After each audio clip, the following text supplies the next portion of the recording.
So Chelsea do look pretty good at football, don't they? This is my thoughts on Chelsea 4, AC Milan 1. The game has just finished at Stamford Bridge. Chelsea's second and final pre-season warm-up game ahead of next weekend's Premier League opener against Crystal Palace. I expected there would be rotation, and especially looking at players that we didn't get a chance to see that substantially on Friday, the quick turnarounds. I don't know if I should be surprised by the level of performance. I mean, the level of performance we saw again today for periods of the game, not all of it, were brilliant. Once again, high level, high capacity, real intensity, real quality and creativity across the team. There's such a confidence oozing through all the players. I think my biggest takeaway from today, one real positive or one real clarification and maybe one sort of downbeat thing and maybe question mark, is the first thing that to me felt like the starting 11 that Maresca put out this afternoon against AC Milan felt almost identical, or at least what I would think and assume a starting 11 next week will look like. Robert Sanchez, Reece James, Tosin, Trev Chalobah, Cucurella, Caicedo, Fernandes, Neto, Palmer, Gittins and Joao Pedro. That to me feels like a sort of 11 we could see in the Premier League pretty regularly. Not saying that you can't have good arguments to rotate and good arguments for other players to get a start. That's just my instinct, because I think it has a nice blend of experience, players that Maresca trusts from last season, but also some of those new faces like Joao Pedro and Jamie Gittins, who I think maybe could quickly assert themselves. I mean, Joao Pedro can't stop doing good things on a Chelsea shirt, and let's hope that continues. I want to hear your thoughts in the comments below, because there were some concerns today. I thought the two concerns for me, one of them was obviously an injury-related concern, once again, in defence. The second was just, I guess, midfield balance and maybe being overrun a few times against a team that were down to 10 men for a majority of this game. And of course, the goal we conceded was a bit poor. But you cannot get away from the start, the intensity, particularly again the wide threats looking so aggressive and direct and also precise with their crossing. I mean, that is something that I have noticed in the past two games, and you track it back to the Club World Cup. That is a real positive sign that Chelsea are not just getting to the byline, not just putting crosses in, but it's not just spamming crosses. I think the craft of those crosses is a lot better, and maybe it is the sign of having a centre forward who's a bit more aerially dominant, or two centre forwards who are a bit more aerially dominant than Nicholas Jackson, Joao Pedro, and especially Liam Delap. Really good day for him, because of course I know there was some scrutiny on his performance against Leverkusen, which I thought was a bit silly. He comes off the bench here and scores 2 goals. One of them, of course, from the penalty spot he rifles in. The second one was a really good finish inside the 6-yard box as well. So all round, it was a convincing win. It was a performance that I think, once again, you kind of resoundingly think Chelsea are ready for the season. And given they haven't had a pre-season, that in itself is a real positive sign. So in terms of that the first 10 minutes were just ridiculous. I mean, you hadn't really settled into the game, and already Chelsea were 2-0 in front. The first one is obviously an own goal for Kubas, and you know, not a player who will enjoy his time at Stamford Bridge, because it wasn't much longer until he got himself sent off, thanks to Joao Pedro's relentless aggressive running. But it was a good cross by Reece James, teasing cross, kind of a devastating one of those where the keeper Magnon doesn't really know what to do. Defenders, can't commit either, and Chelsea have committed men forward as well into that set piece. I thought the set pieces across the two pre-season friendlies this weekend have been really good, and that's a great sign. I think Chelsea need to be really honing in on that and becoming much more devastating at that over the course of the season. The second goal, though, was just brilliant, back to front, kind of really aggressive play, particularly down that right side. Pedro Neto, who needs to step up his game when he's got the competition of Esteval probably breathing down his neck, curling and chipping a left-footed cross into the box for none other than Joao Pedro to head in. Outstanding finishing again. I mean, Joao Pedro, it's insane the level of performance he is producing. Because it's not just, people say pre-season friendly. We have not just watched Joao Pedro in pre-season friendlies. We've watched him in very high-level, intense, competitive games for Chelsea.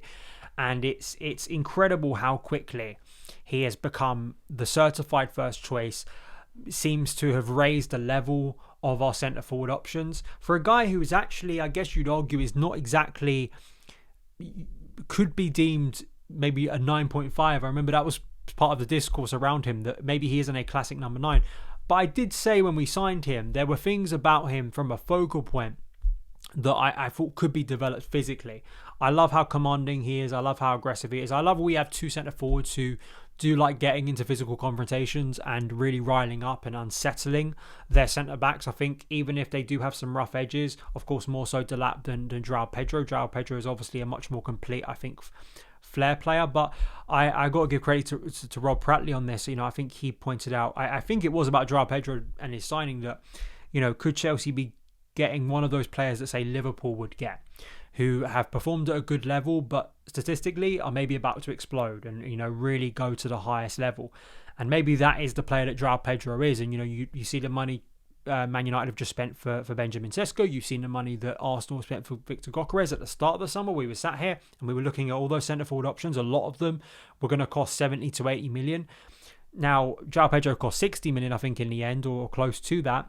So not exactly cheap, but you do kind of ponder if Joao Pedro, with the combination of the 30 million for Liam Delap, will be seen as quite shrewd business, because maybe it's a sign that, the obvious big superstar name isn't always the best option. And Joao Pedro, how quickly he is slotted in, makes our attack aggressive, physically commanding too, real speed in behind, pressing wise. I think he absolutely suits it, and it is a real menace, I think, for the opposition. And we saw that when Kubas was sent off in the first half as well. That direct running in behind, but also on the ball, he's got great technical ability too. So seamless, real seamless, and that is of course the dream for most signings.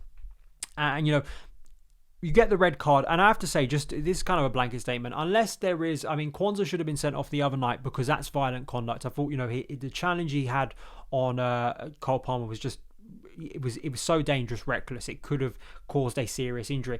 This, I know, in competitive football would be a red card. It has to be a red card, but in a preseason friendly, I think if you're a coach and you want to see proper kind of games, and it felt a bit weird to see a red card that early because it really did warp the game.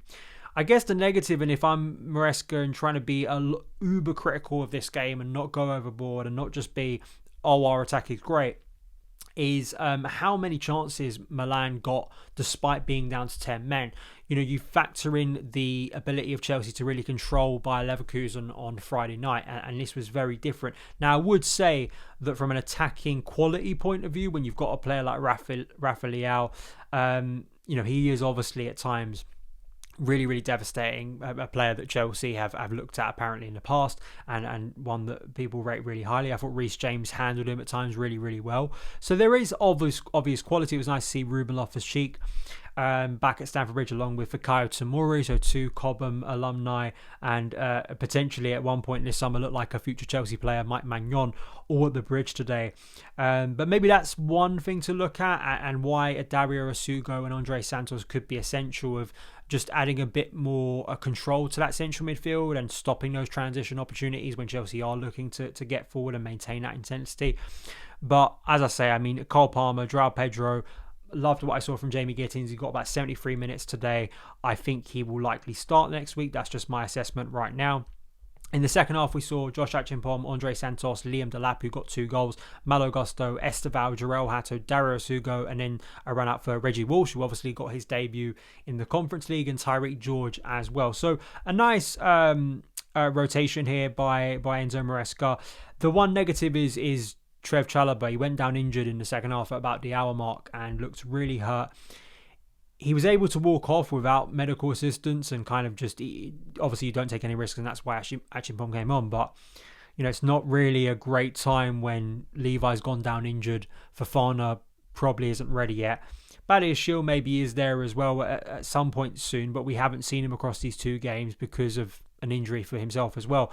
So it shows how light those options are at the current point. But I still kind of wonder if it is a door opening for Josh Achimpong. That's kind of my instinct at the moment, given Trev Chalobah's breakthrough several years ago.